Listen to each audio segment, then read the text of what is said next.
Welcome to TRL Radio with your hosts, Eric and Michelle Hall. Your average Joe experts in simplified health. All right, welcome back to the Rudimentary Life podcast. We are your hosts, Eric and Michelle. And maybe you're looking around and you notice that our digs are a little new.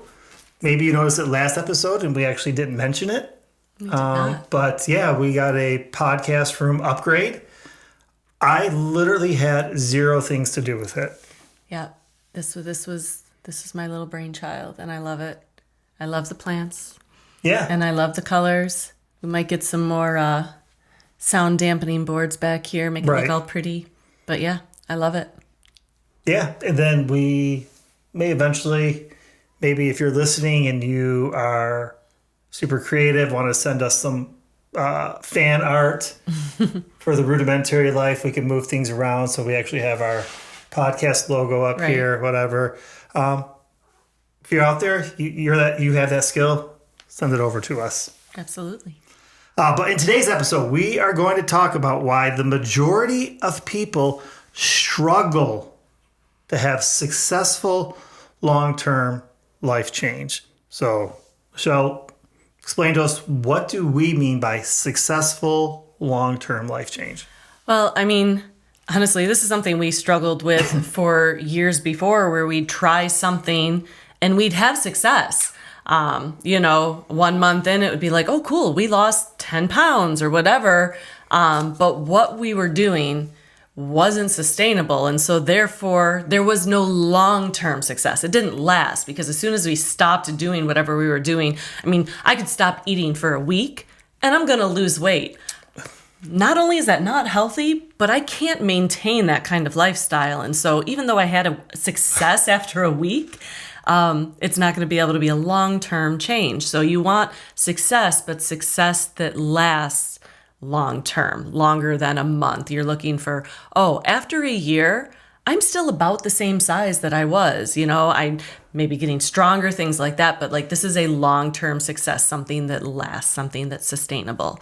What you don't hear me saying right now is that there's no room for change, or I just even think about the example right now. This past year, it was kind of a rough one for me. Not only did I started working at a school, so my immune system, I was with kids, and felt like I got sick constantly for the first couple months. Yeah, kids will make you sick. Kids will make you sick, 100%. So there was that. But then I also started this wonderful thing called perimenopause.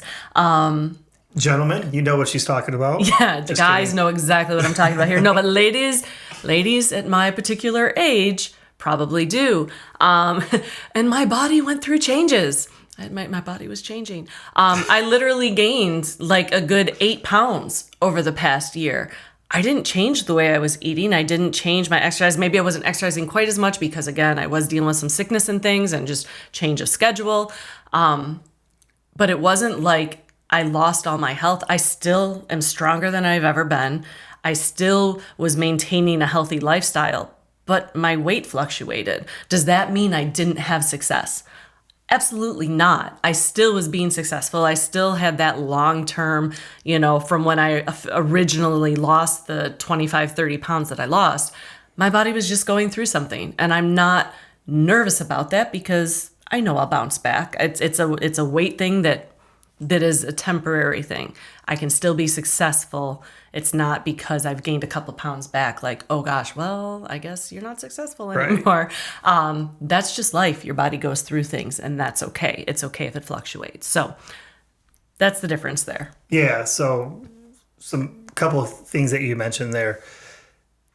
The idea of sustainable, the lifestyle that we started 6-7 years ago, however long ago that was now, we're still sticking with. Right. But things happen, whether it be age and you go through different transitions or right. whether it be other things in your life that change, job changes, traveling more. The idea of success is that the lifestyle habits you started, you haven't changed. Right. because, like you mentioned, nobody could ever just stop eating. I mean, you could, and you would lose a lot of weight, and then you would die. You would also die. We're not looking for that. No, Yeah, we're looking exactly. for something that you can do for the rest of your life and you don't hate it. Right. Who wants to do something for the rest of their life that they You hate? only live once. Right. Why hate it? Right. I completely agree. And like Michelle's saying here, we're speaking from experience. If you know our story, I specifically, me, would lose weight, gain weight, lose weight, gain weight, lose weight, gain weight. And it would be one step forward, two steps back. Right. That was not successful. What we've adapted since then hasn't. Even we've looked back and been like, wow, I don't believe we tried to make that a sustainable part of our life. Right. And it may work for other people, just for us, it didn't. Right. And, so perfect. So, all right. So that's obviously critical. We want our lifestyle, these changes we make. If you lose 20 pounds, you don't want to be afraid that that 20 pounds is going to come back on, or that the changes you've made, the whole 0 to hero mindset of I've done nothing and now I'm making all these changes. And then after 30 days, you're like, this is ridiculous. I can't do give this. up. We don't want that. So we have some strategies, some ideas that we're going to go over today that will help in making sure that these changes stick, Right. that they're forever changes. Forever changes. And we can speak about it because we've done it. Yep. They're literally things that helped us to maintain, like you said, 5, 6, 7 years ago when we started this journey. We probably look a little bit different, throughout, but we've been pretty much able to stick with everything that we've started with. Yep. Yeah. And these aren't ideas of just, we think this will work. Not even ideas that science says these work. We've since found out that science says these works, Right. but we learned these through experience, through our own transformation. So the first of which is find your crew. Find your crew. We truly cannot overemphasize the importance of finding your people. Right. You were not meant to do this alone. Yeah, it might be easier when you're only doing things for yourself. You only have to worry about working out for yourself or what meals you're making. And we get that. But it's a hard road to go alone. When you have other people on it with you, you can go much, much further.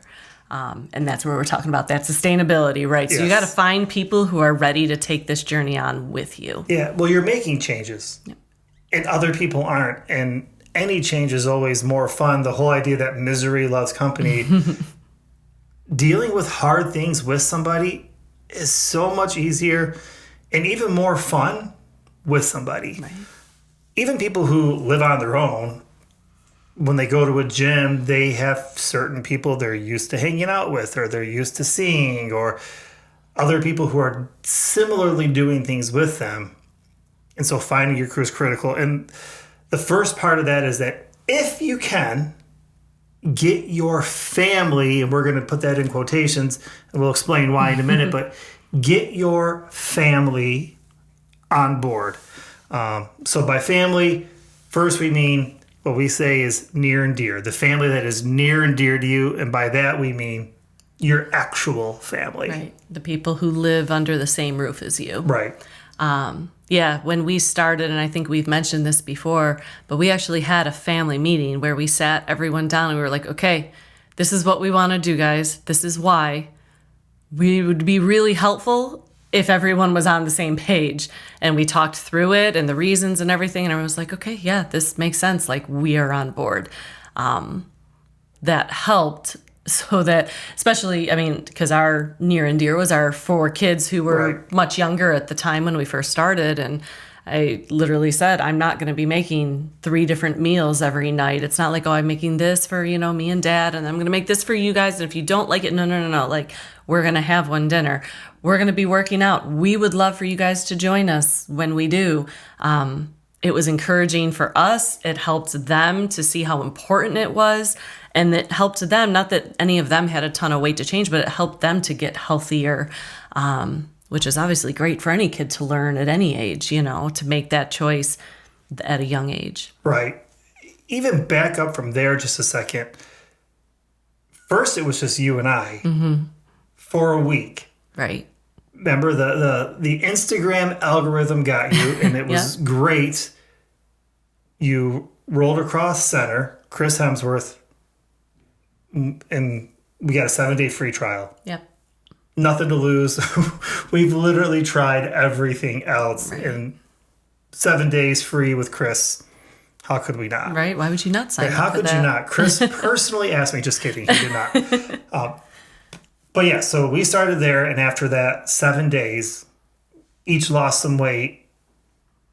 And I remember that we looked at each other and we were like, this wasn't as hard as other things that we had done where we had not even nearly as much success. Right. So we sat down, like I looked at you. We're all in. We got to do this. Right. I was very unhealthy. Sat down with the family dinner table, like you said, and explained dinners might look a little different. Nothing too weird. Right. No. But we got our family on board. And listen, I understand that we are very blessed with the family we have. That it was not a pain or a struggle at all to get our kids on board. Part of it, I think, is they knew just how unhealthy I was. And to see the excitement of the weight loss in a week, I think was there like, yeah, let's do this, whatever. Right. So we get that everyone isn't like that. Everyone doesn't have that blessing. Right. But that'll lead us to why we put family in quotations when we said it. So we said family first, near and dear, and second, far and wide. Right. Because we've spoken with people who have, a spouse or kids or whatever, and they're like, they're not on board. And we've tried everything to get them on board, and we don't know what to do. And we're like, listen, you can't make someone do or be something they don't want to. So what you do then is you find your people outside of that. Hopefully, as they see you being successful, they'll eventually want to get on board. But we still would suggest, hey, don't do it alone. Find people, whether it be people at the gym or in a community that you already have, hey, would you want to be my workout buddy? Do you want to go through this with me? Maybe it's someone else who's kind of struggling with the same health issues and stuff. And you're like, hey, okay, I need this. I need someone. It seems like you would be a good fit. What do you think? And that can go outside of people that share your last name, and that's okay. Right. It's always best if you can have someone right there with you in person, really helping you out. But that family can go even beyond being in person. Mm-hmm. I know that I've been motivated through podcasts. Hopefully our podcast is one that motivates people. Right. That we're part of people's, family, if you will. Books, as I've met other people or as we've met other people through podcasts and then reading their books and connecting with them on social media as well. There's all these ways you can stay motivated. Even if the people in your own house aren't on board. Right. Find a roommate, find a friend, find a neighbor. 90% of people know they need to lose weight. They know they need to get healthier. So finding someone isn't always the hardest part, but then finding them in a way of working together is what can be difficult. But find your family, find your people. Don't try to do it alone. I've said this a billion times. I would have never been as successful in losing 165 pounds and 5 feet of fat if it wasn't for you and our kids. It wouldn't have happened. If you weren't, especially at the beginning, if you weren't working out with me, my kids were working out with me. If I was the only one that had to eat these different meals, or it was just you and I, that would, like you said, I'm not going to make dinners, 6 different dinners for people. Right. So that was huge. But then we have people even outside of our family that we work with too, that are motivating to us. So the first thing, if you want to make this change sustainable, you want to make it something that you can do the rest of your life, find people who have the same goals as you and latch onto them and make them part of your routine. Make them part of what you're trying to accomplish, and it'll be amazing what's going on there. Yeah, absolutely. Yeah. So, second thing, we have find your crew.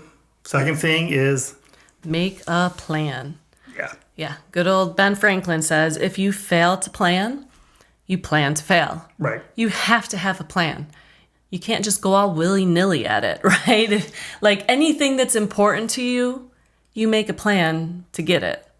Think about right now as we're recording, New Year's is coming up. Right. Right? It's a couple of weeks away. New Year's is coming up. And people will come up with these different New Year's resolutions. Of course you do. It's New Year's resolutions.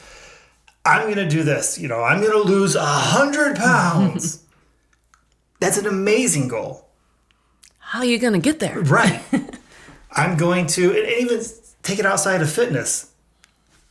This year, I'm going to save $10,000. Awesome. Right. You can do that. How are you going to get there? Right. You have to have a plan. What happens is people will then jump into these changes, like you just said, without a plan, or they have just these vague ideas. Maybe it's not even, I want to lose 100 pounds. It's, I want to lose weight. I want to be healthier. I want to save more money. Well, if you saved $0 last year and you saved $1 this year, you've accomplished your goal. You saved more money. Right. But is that really the goal you're looking to accomplish by saying that? Yeah. All of those are great goals. Get specific and get a plan together. And there's things that we can do to help with that plan. So we want to talk about deliberateness, right? Yeah, deliberateness and specificity, or being specific.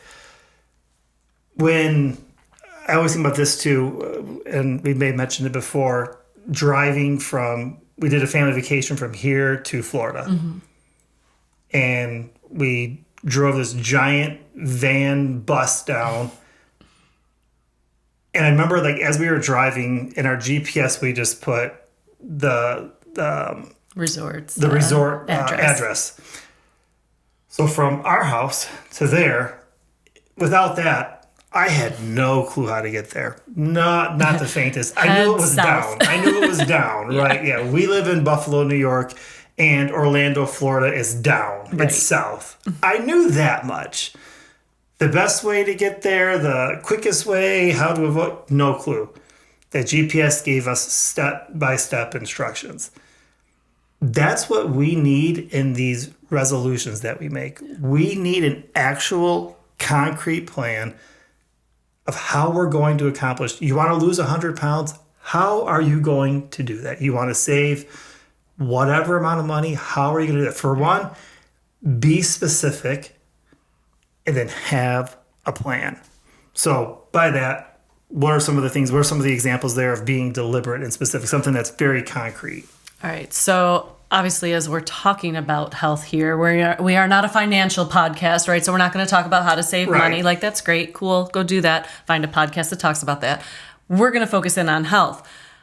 One of the key things to getting healthier, losing weight, all this, is also one of the most difficult. And that's going to be scheduling your meal planning, your prep, what you're going to be eating through the week. Obviously, we had a couple episodes not that long ago about food, the right kinds of foods and the right amounts and how to eat, all this. That's great. Use that to make a plan. You have to have a plan. If you just start the week and say, I'll just figure out what I'm going to eat for every meal as I get there, I promise the decisions you make will not help you reach any of the goals you want to set. And we get that it will feel like homework at first. It did for us too. That's part of why we're here. We want to take some of the homework out, right? With some of the recipes that we're going to share, some of the tips and tricks that we learned, how to grocery shop, all that. We have done the homework for you, but even with that, it's going to feel like homework at first. And with that, we've done it, and I feel this needs to be said. We've done it on a budget. So we're a family of 6. Mm-hmm. We have a budget. So we did it on a budget. We also are a family of 6 with full-time careers and kids that have full-time things that they're doing. we had busy schedules. And so I love what you said, that we want to help make this feel less like homework, because we get it. We know what it's like to not have a personal chef. We know what it's like to have to come home from work and figure things out. We know what it's like to have to run from one place to another place and to keep going and not real sure about all the different things. With that, we want to make this easier. That's why we're here. But also, too, if we could do it, literally anybody can do this. Right. And as much as it may seem like homework at first, it's probably the biggest thing that if you get it down and take the time to do it right, it will get easier and it will make everything else easier. When you know what you're eating, when you've done some prep, when you have a meal plan put together, when all the junk food is out of your house, and what's left is the stuff that, like, oh, even if I'm hungry in a moment and I'm just like, I just need to eat something, when you have good options there, it helps to make better choices. And so even though it's difficult, I promise it's going to be something that's worth it and will make everything else easier. So explain to us a minute. So in our house, the way it works out is the meal prep, meal planning, the very large majority of that falls on you. Right. Like we're talking like the 99% of it does.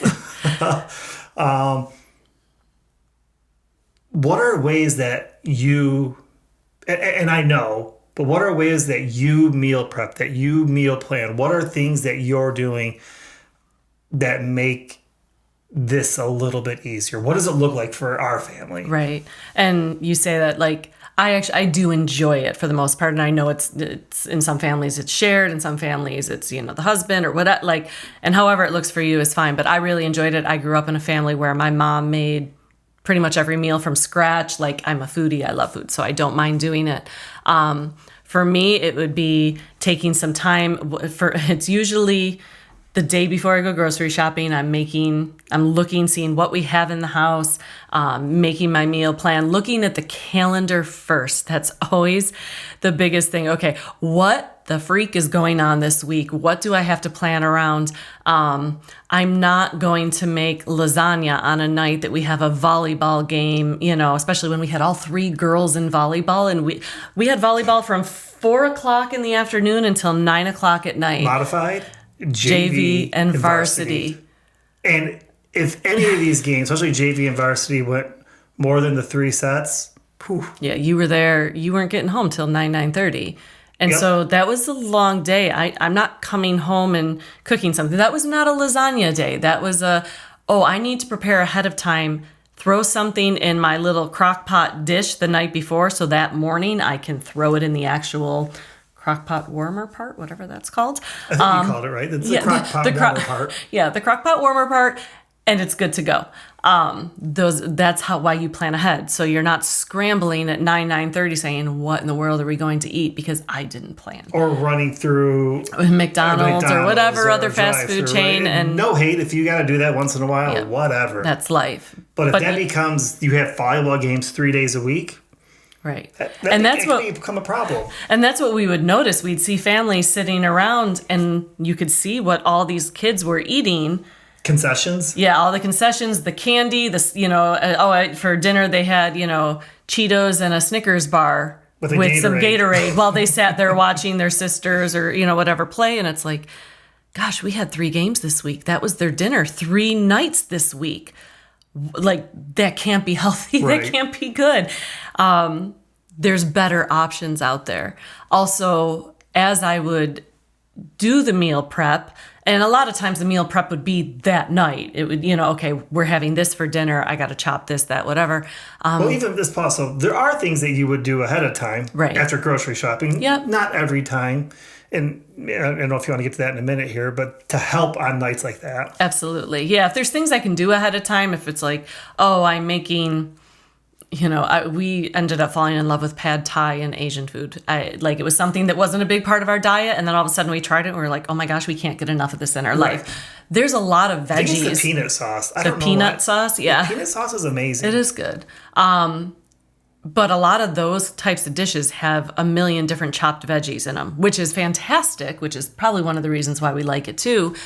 But it takes a long time to chop veggies. So that's something, if you have 30 minutes on a day, between the craziness, chop some veggies up, throw them in a container, throw it in the fridge, mark it. Do not eat. This is for pad thai, or whatever, meal you're making. That's something you can do ahead of time.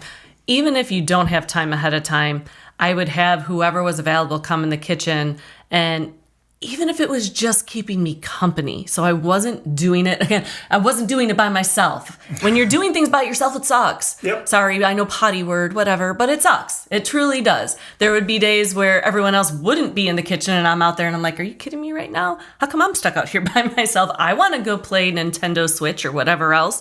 But I'm stuck in the kitchen. When people come out and are out there with me, it just makes it not as much of a chore. A dance party might break out. A dance party might break out. Yep, you can talk to our girls about that. That has 100% happened on many occasions. And you also will find even your younger kids will start eating some of the things you're prepping. The one that always blew my mind is my girls would sit there and eat chopped red cabbage. Like I would cut cabbage up because, again, there's cabbage in a lot of Asian dishes and just other things anyway. And they would sit there and eat the raw cabbage. And I'm like, what is happening? I never in a million years would think my 13-year-old kid would be eating cabbage. But it was crunchy and it was sitting there and they just started chomping on it. And I'm like, listen, I don't care if they eat it now or in the meal. They're still eating red cabbage. That's cool. Eat away, whatever.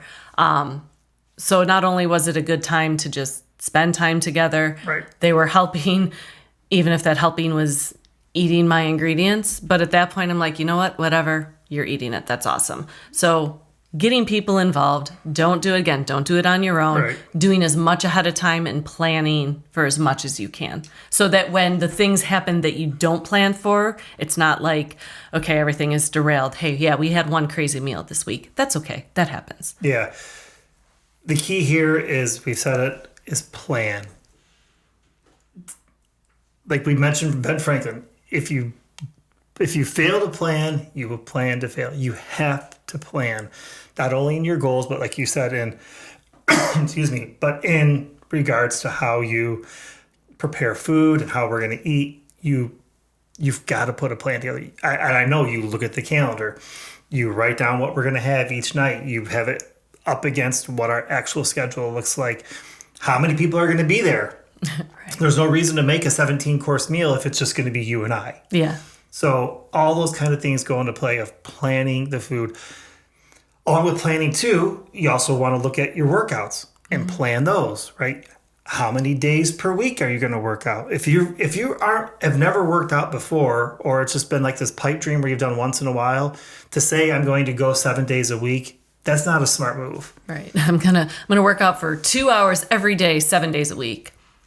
Yeah, no, don't do that to yourself. Right. Especially like you might know what your week looks like. Right after work, I have to go here this day. All right, well then don't work out that day. Or you can at least plan to say, well, I'm going to get up a little bit earlier that day and work out because I won't be able to work out after work. I have to work out before work. Whatever, you have to plan it out. You have to schedule things, look at a calendar, and just write things down. Block it off, and then once it's blocked off, in the same way, we do such a bad job of devoting time to ourselves. And by that, I don't even necessarily mean self-care. But when we set a time to work out, that's a time for you. Be true to the word you made for yourself. If you were to make a commitment to somebody else, hey, I'm going to meet you at the gym at this time, and you regularly didn't show up, at some point that person's going to say, I need to find a new person to work out with. So for you, be true to the words you say you're going to be to yourself. Be honest with yourself. I'm going to be there, and then do it. The cool thing is, the more times you do that, the easier it becomes because your brain starts to view you as someone who does what you say you're going to do. Right. So the next time you say, I'm going to do this, your brain's going to say, you're someone who does what you say you're going to do. Even to yourself, it becomes easier. Easy? Maybe not easy, but easier. So schedule the times. In regards to workout, when you're scheduling it, especially starting out, shoot for 30 minutes a day. And if you can even do 3 days a week, if you want to slowly try to build that to 30 minutes a day, around 5 days a week. and find the times that work best to you. When are you most motivated to work? I know for me, I'm most motivated to work in the early afternoon. I can't always work out then. In fact, unless it's the weekend, I typically can't work out then. So at this point in my life, I work out in the morning or, depending on the day, work out after work. But I know what I'm going to do before I get into it. So schedule that, like I said, 30 minutes a day, around 5 days a week. The key here, to quote Luca Hostifer, always something as opposed to all or nothing. Yeah, even if you can't devote a 30-minute workout, if you have 10 minutes to go for a walk, do it. That's still so beneficial. Your body will reap the rewards of that 10-minute walk long after that 10-minute walk is done. So don't say, oh man, I only have 10, 15 minutes. Well, I just won't do it. Find something to do. Do some crunches. Just squats in place. Yeah, right. It doesn't have to be this workout where you're dripping buckets of sweat afterwards. Just get your body moving. They call those exercise snacks. I've heard that's like the new cool term for those. Is to do, I like that. To have little exercise snacks. So while you're on your conference call, that you don't have to have your camera on or whatever, like do some squats. While you're sitting there, you're probably not going to be out of breath. And if so, well, then stop and get your breath back, right? So, but also in regards to workout, know not only necessarily when, but what you're going to do. I'm going to be doing this workout. Get your gym bag prepared. Get your clothes ready. Get everything done so that way when you wake up, there's no excuses. If you take a water bottle, take your water bottle. Get that ready. All the things, get them ready to do something. If you have your workout buddy the night before, the day before, hey, what are we doing tomorrow? I know you and I both do that. Yeah. Right? Like I'll hear our phones going off and it's like, oh, who are you talking to? Talking to this person, making sure that we're on for tomorrow morning. Yep. Oh, what time do I have to set the alarm? Like what time are we meeting? All the things, just making sure, like you said, we set our clothes out the night before, all the things so that there's no excuse when the alarm goes off or when we have that time set aside. It's like, nope, I am as ready as I can be and I'm just going to do it. Yeah, I've mentioned Center before. I'll mention it again here. So the Center app, sometimes that's what I work out. That's what I use. Whether it be just me, whether it be me and you, me and one of my kids or whatever. When I work out, I look at what that app is, what the workout's going to be the day before. So I know it's going to be like a 6 o'clock in the morning workout. I get my dumbbells out. I get the yoga mat ready. Like, even though it's all in my house, I do all that. For one, it helps me to, when I'm laying in bed and that alarm goes off and being like, I don't even have the dumbbells out. I don't have that. Forget it. It helps me to be like, everything's already set up, ready to go. Right. Let's go. So again, Center was a huge, huge help to us in getting started and a huge help to us. And when we had no clue what to do, of teaching us a lot of things to do, we definitely would recommend starting. If you're not sure where to start with Center. We're giving tons of advice here. If you use that along with what we're saying, man, you're going to be golden. We'll put a link to it in the show notes again for Center. We think it's tremendous. You'll get a free day trial. I think even 15% off some of their stuff. So check that out too. So right. And just as important as scheduling your workouts and your meal plan, scheduling active rest days. Your body needs to rest. We have had a whole episode on what your body does while you're sleeping and resting and things like that, and all these important, intricate things that happen inside of us while we get rest. The only thing I'll say about that, because we could go on forever about True story. Is that you think about it, the only time you're building muscle is when you're sleeping. When you work out, you're actually tearing down muscle. Micro tears, and they're if you're doing it right, healthy micro tears, you only heal, recover, and build muscle while you're sleeping. Think about that. That's how critical our sleep is. Sorry, go ahead. I just wanted to throw that out there. No, that's good. So what do we mean when we say active rest days? Because we are not suggesting just staying in bed for a whole day and saying, oh, my body is actively resting while I sleep for 12 hours. That would not be beneficial unless you have the flu. Yes, stay in bed. Right. But otherwise, we're talking active rest. So there's going to be days where you look at your calendar and you're like, oh my goodness, there's no way. I have a million things going. Adding a workout is going to create stress. We don't want to do that either. Stress is bad. That type of stress is bad, right? So those are the days where you're going to say, okay, I can get a 10-minute walk in, or I'm just going to do a little bit of light stretching.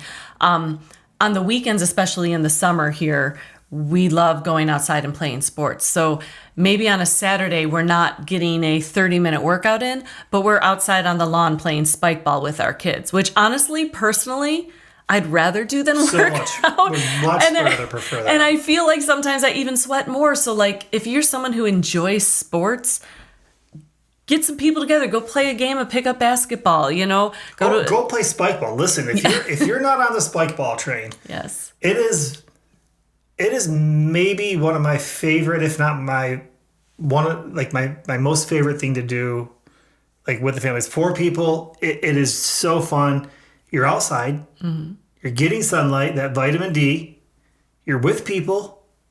It's a lot of hand-eye coordination. Right. A lot of reflexes. You're running. You're sweating. Your heart's pounding, and all that's happening, and you don't even realize it because you're just having fun. Right. And you don't spike ball.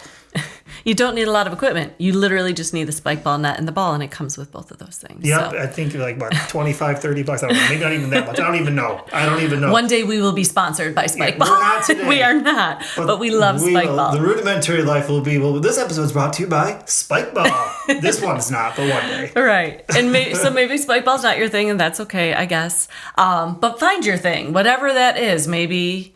going for a hike, even just being outside and reading a book, or if it's a rainy, crappy day and you're just sitting inside, like you're using your brain at that point, and that's awesome too.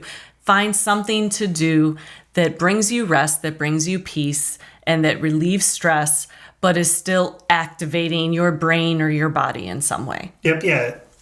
So the first thing I would think, especially, okay, well, what would that stretching be? What would those, and we're not going to necessarily walk through what all the stretches would be like on an active recovery day, but you can look it up on YouTube. Just look up 5-minute stretch. I'm sure you'll find tons of videos.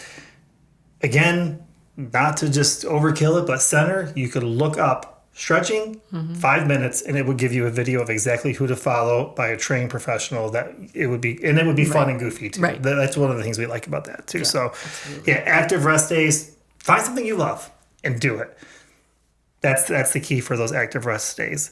One of the things that we want to also talk about is in regards to goal setting. So we've talked about make a plan, and we've even talked about being specific with that plan. But even if your plan was to be specific, I want to lose 100 pounds. So say, again, we're sitting here embarking on January.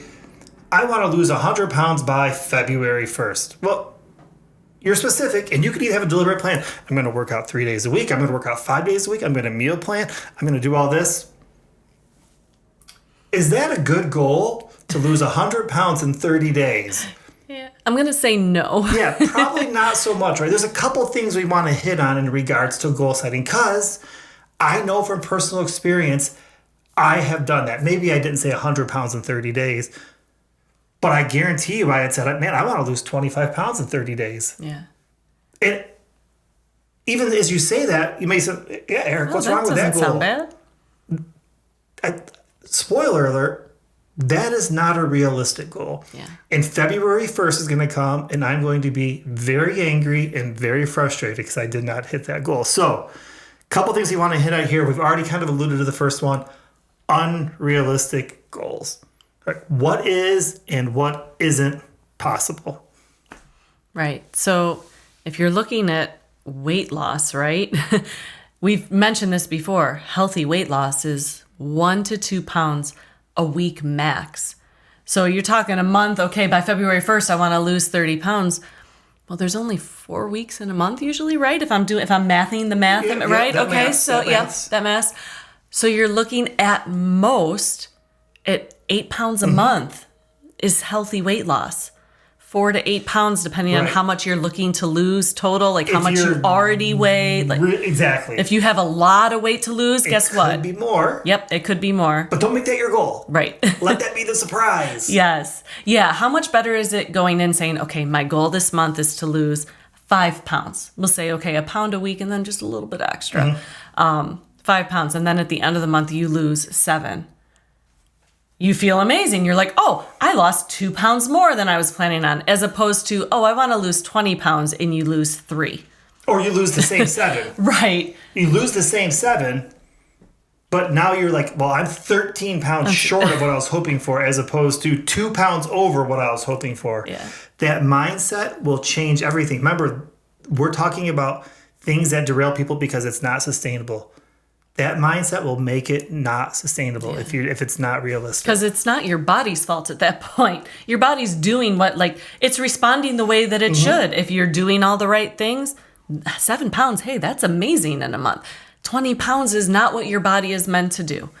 If it does, again, crazy things happen. You have a really good month. Your body all of a sudden kicks in. It's like, okay, we're doing this.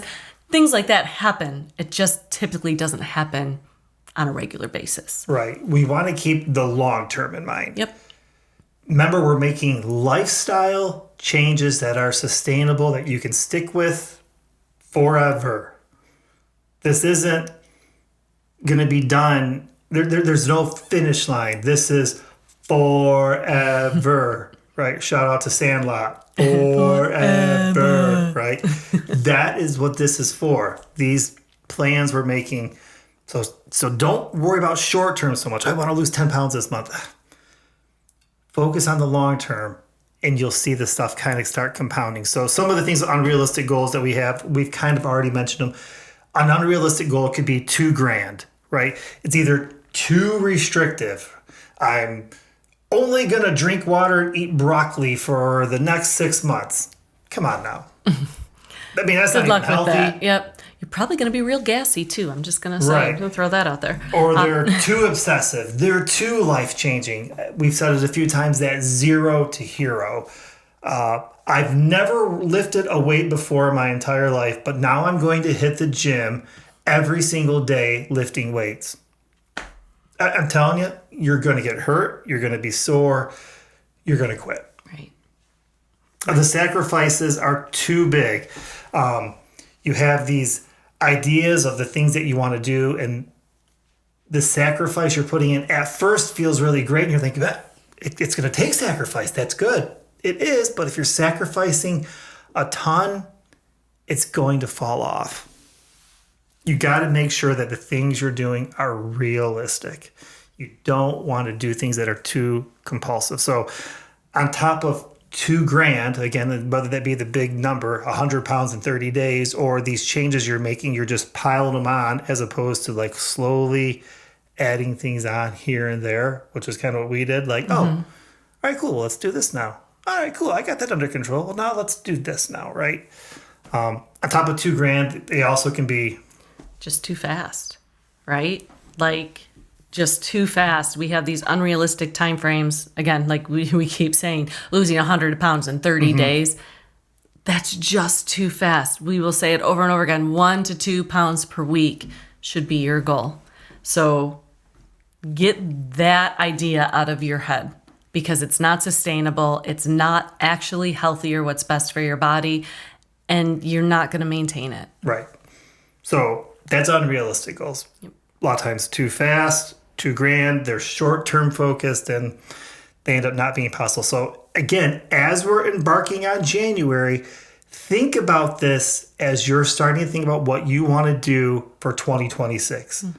Right? 2026, you want it to be the year. And that's amazing. I remember thinking that exact same thing back in 2019. Like, this is my year. This is my year. And these thought patterns are one of the things that changed, that helped to make 2019 a very pivotal year for me. Honestly, a life-changing year.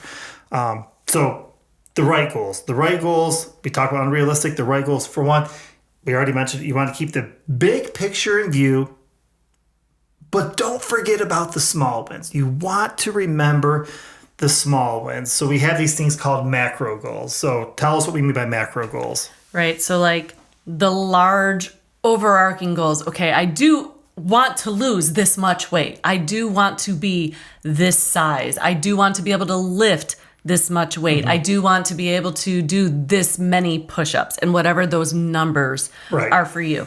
That's your big overarching goal. Those are great goals to have. We talk about the time frame within them, right? Like, okay, 100 pounds in 30 days is unrealistic. 100 pounds in 12 months? Okay, now we're talking. And so that's where these micro goals play into it. So we have these big overarching goals. We need to break it down into micro goals. Okay, so example of that. And I'm telling you guys, this is exactly what I did. I didn't bring it with me for those who are watching either on Spotify or YouTube.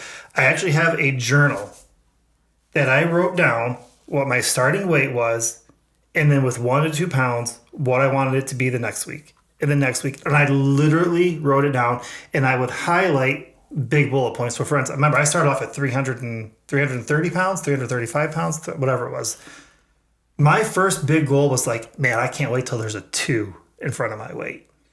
So I had the 330 pounds, and I was like, okay, this is going to be this and this and this. And then once I got to 299, I'm like, that is my first big mile marker goal. Like, I want to be there. And then from there, it was, my new goal was 250. Can I even get there? Once I got to 250, I was like, maybe one day there'll be a 1 in front of my weight. And then it kept going down, right? And had the steps every single time.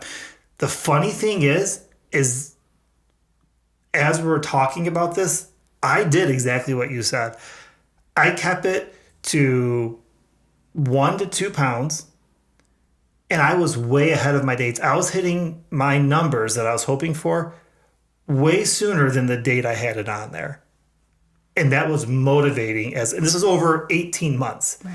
That was so motivating, as opposed to, I want to lose this much weight and it's not going well. Absolutely. So, example, I weigh 225.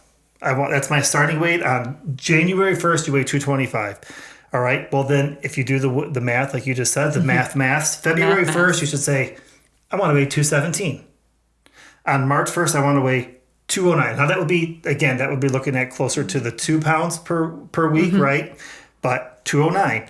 And then so on and so forth. So by October 1st, you weigh 153. And by October 15th, you weigh 150. I started at 225. I want to get down to 150. You have that big macro goal, but now you have all those mini goals in place of like, yes, that's what I want to do. Right. So make your goals that way. So as we're embarking on the new year, have a big goal. Make sure it's realistic. And what are all the small goals you're going to hit to get there? Right. Right. Yeah. And like you said, you might actually hit them sooner than you think, but at least you have a plan. Okay, I'm starting, in this example, I'm starting January 1st. Okay, by about the middle of October, if I keep doing these things that I say I'm going to do, that's when I should be hitting my goal. I now have something to look forward to.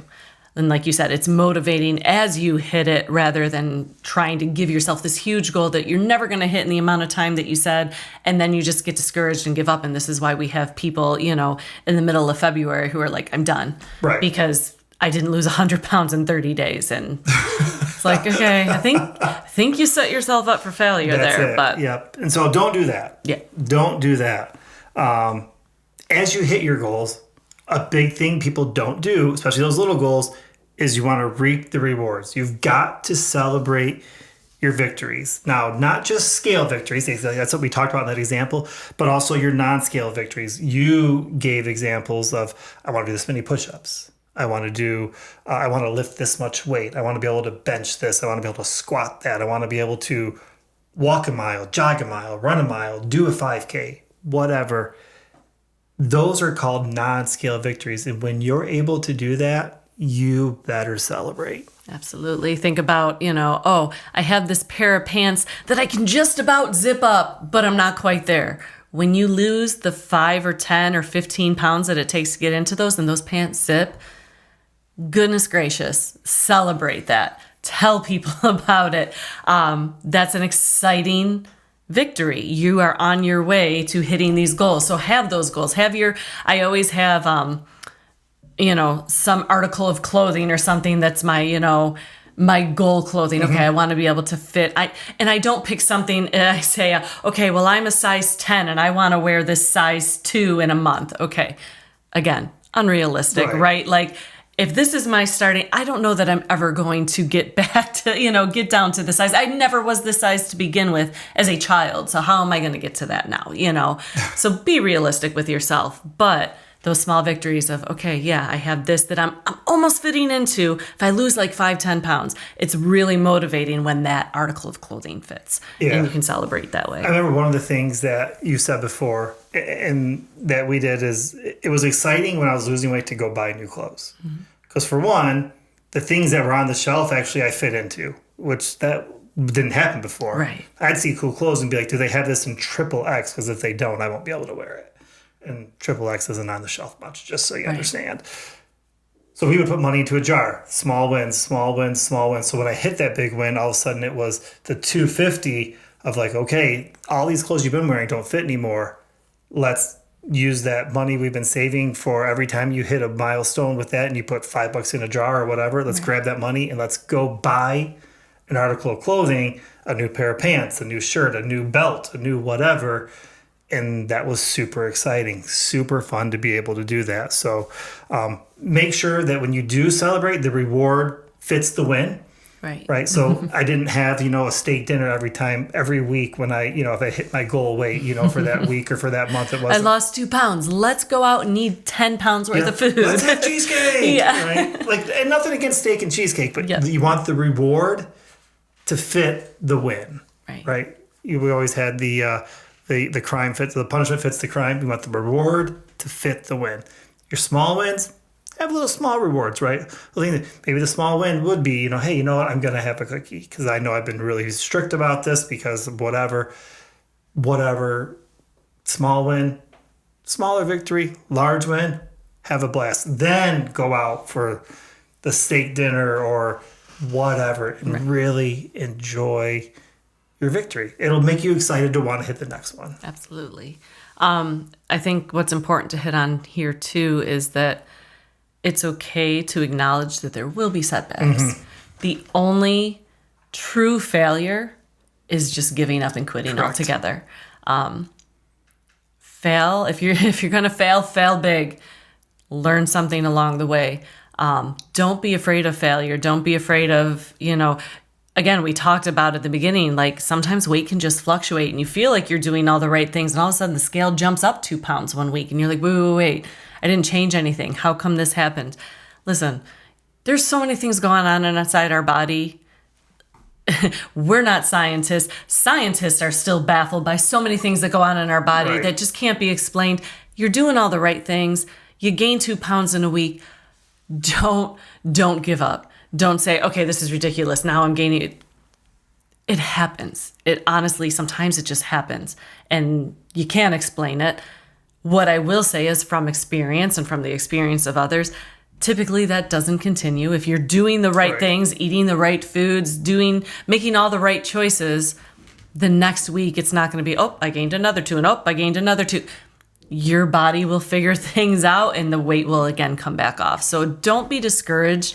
Don't be discouraged if you go a little overboard and you have the steak and the cheesecake 3 nights in a row and we all make bad choices sometimes. It's not even necessarily a bad choice. There's better. That's the most helpful choice. Right. And that's okay too. Like acknowledge it, let it go, and choose better the next time. What were the triggers that got you there that had you made those decisions? Try to amend those and move on. Right. Because we're talking sustainability here and life will happen and should happen. That's okay. What can you learn? Move on. It's okay. Just don't quit. Yep. And with that, if you need to adjust your goals, then adjust them. If you just say, hey, you're not failing, just adjust the goal as opposed to quitting. Hey, I'm going to move this back 2 months now. Whatever. Adjust the goal. Don't quit. And one of the last things we'll say about goal setting is to be adventurous. So with your goals, some of the things we already mentioned, it doesn't always have to be a weight. It doesn't always have to be a pant size or things that your goal can be. One of the things for me is when we were doing this, one of the things I always wanted to do was skydive. And I don't know if you guys know this or not, but you have to be under a certain weight to skydive. I guess that makes sense. Especially the first time you skydive, it's tandem. You're not going by yourself. And so they want to make sure the weight you're dropping that the parachute can hold safely. Just as a heads up, 335 is not that safe weight, or 330 or whatever. It's not that safe weight. So one of my goals was I want to skydive. I want to skydive. And so after I lost weight, that's exactly what me and my son and some friends, we went skydiving, and it was amazing. It not only was it so fun because I'm like, this was something I've been dreaming about that I thought was an impossibility that I just did, but just the experience is awesome. Right. So be adventurous in your goal setting. It doesn't always have to be just a weight or something like that. Maybe you want to run a 5K. Maybe you want to go zip line. Maybe there's like this trail you want to hike that right now you know you just physically can't handle. Maybe you want to scale El Capitan. That's not me. I'm not into heights and scaling big giant mountains. But set goals that are outside the norm. That'll be fun. That'll be a lot of fun. Absolutely. Yeah. So that's kind of what we have. So to recap a little bit, again, we have these New Year's resolutions coming up. We're right here before Christmas. As you're thinking about the next year, we have some ways that you can set some goals. But we also want to talk about something else. I'll let you take it. Okay, so first, if this is the first episode that you're hearing, we want to recommend go back to episode 1. We keep saying, we're getting Christmas is just a couple days away. New Year's is coming. Everyone is always, got these New Year's resolutions they're thinking about. The reason we launched this when we did is over the past 8 episodes now, we have given you everything you need to start a healthy lifestyle journey. Everything that we've talked about in these first couple episodes are the things that we put into place, that we learned as we were losing the weight, that were critical to us being successful and to us maintaining that success. And so if this is the first time you're hearing us, you haven't listened, go back, listen to them. Everything you need is there to start your new year with great goals. Yeah. If you've already listened to them all, start Do now. Yeah. Hopefully you've been, putting these, little baby steps into practice. Even little changes. You figure baby steps in the right direction are still moving you forward. Yep. They're still moving you toward your goal. So hopefully you've been stacking these things. But yeah. And if you have and you've seen success, let us know. Right. Comment, shoot us an email. Go to our website. Our email is info@therudimentarylife.com. We want to hear about it. Like, that's encouraging to us. And also, too, sharing your story could be encouraging to other people who are listening. Absolutely. Absolutely. So go back, listen. All the tools that we used are at your disposal. Go make this 2026 amazing, epic for you. We have a ton coming up still. We have some really big ideas of being able to take some things and make it even more palatable, easier to digest, self-paced. We have other topics we want to dive into. We have so much coming up that we're very excited about. And so hang in there with us. It'll be fun. Stay tuned. Stay tuned. It's going to be a fun year. So with that, before we wrap up this episode, we got to hit our rudimentary ritual. So, Eric, what is something that is one of your rudimentary rituals? Yeah, so in regards to goals, I kind of mentioned earlier, is just checking in with your goals and reevaluating them. Is the goal that I originally had when I started my health journey the same now? Not even close. So I'm always going back and reevaluating not only what my goal is, but why do I have that goal? Is it still motivating? Is it still what I want? Am I looking for different things now? And then changing them. It's super rudimentary, basic, simple, but to always go back and check in on your goals. Like we talked about before about checking in on things that you might be committed to that you're like, these things aren't as fun as they once were, and it's okay to quit. Right. And the same thing with your goals. If the goals you're chasing after aren't motivating you anymore, reevaluate and adjust and say, okay, here's what my new goal to be. So for me, just always checking in with my goals, making sure this is what I still want. Is it still aligned with, what's important to me? If my goals are aligned with my family, are they still important to my family? I don't want to chase after a goal that I'm saying is for my family. My family's like, yeah, we don't even care.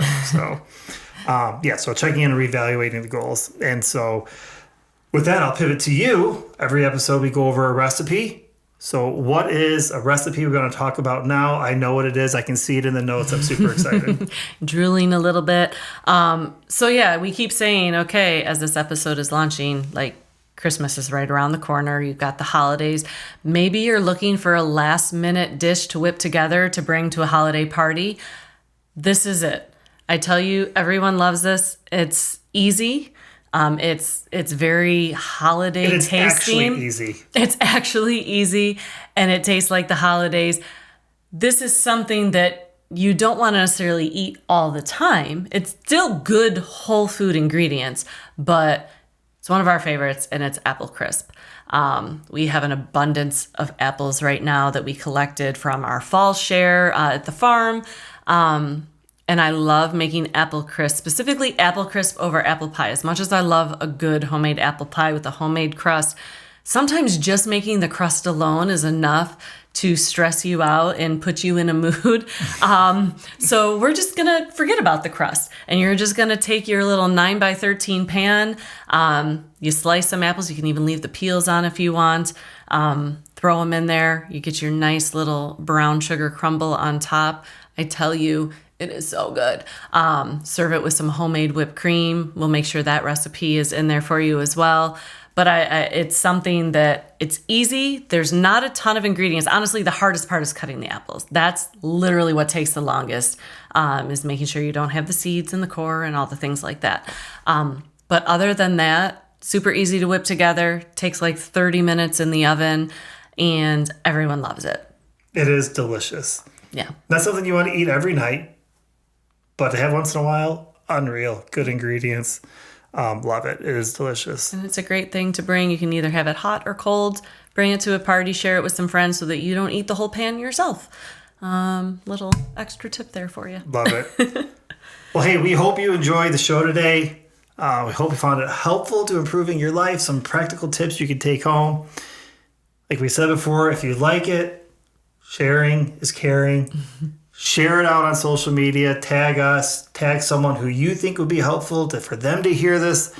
I think you can send this right in the app if you're listening to it, but tag us. Let us know. Absolutely. Share some comments. If there's things that you want us to talk about, that you have a question, you're like, man, no one's ever talking about this. Can we touch on this? We would love to have comments like that. Yeah. Like, let us know what you want to hear. Let us know what's encouraging. And whatever else. Yeah. But thanks for joining us, guys. Guys, we have so much more coming your way. Stay tuned to TRL Radio. Thanks for listening. Make it a great day, and talk to you next time. If you want more of Eric and Michelle Hall and TRL Radio in your life, and honestly, who doesn't, head over to therudimentarylife.com. There, you'll be able to find all the things, show notes, videos, step-by-step instructions for each recipe, more ways to connect with us and join in with whatever shenanigans we're getting into. Yeah, and for extra credit, leave us a rating on your favorite listening app. We definitely appreciate all the love. Thanks for listening. And we'll see you next time.